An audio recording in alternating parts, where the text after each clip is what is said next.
We, the the people of India, having solemnly resolved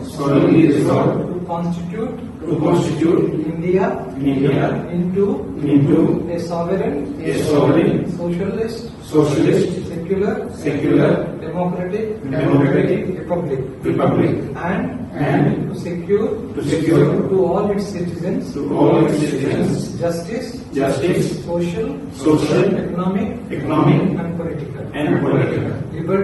Liberty of thought, expression, belief, faith, and worship.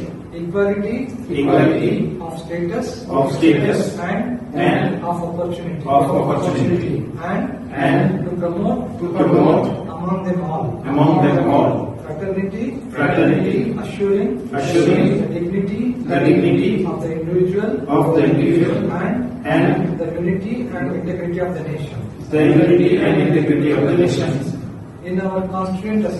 In our Constituent Assembly, this 26th day